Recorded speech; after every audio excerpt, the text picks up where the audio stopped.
ଜଳଚକ୍ରର ପ୍ରକ୍ରିୟାକରଣରେ ବୃକ୍ଷର ଭୂମିକା।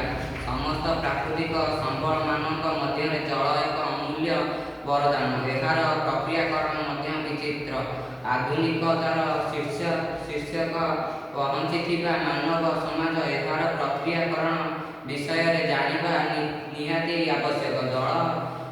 ଜଳଚକ୍ର କାରଣରେ ଗତି କରିଥାଏ। ପ୍ରଥମେ ସୂର୍ଯ୍ୟ ଲୋକ ଦ୍ୱାରା ଉତ୍ତପ୍ତ ହୋଇ ଜଳ ବାଷ୍ପୀଭବନ ପ୍ରକ୍ରିୟାରେ ଜଳୀୟ ବାଷ୍ପ ହୁଏ।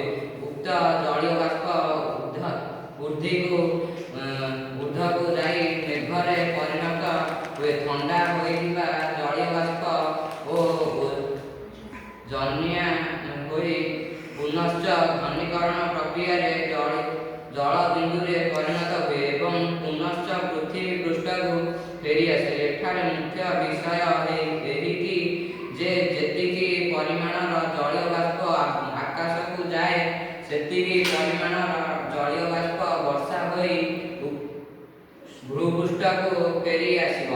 ଅର୍ଥାତ୍ ଅତ୍ୟଧିକ ବୃକ୍ଷ କଟାଯିବା ଏବଂ ଜଙ୍ଗଲ କ୍ଷୟ ଦ୍ୱାରା ବୃଷ୍ଟିପାତର ପରିମାଣ କମିଯାଉଛି, ଯାହା ବର୍ତ୍ତମାନର ମୁଖ୍ୟ ସମସ୍ୟା ହେଉଛି।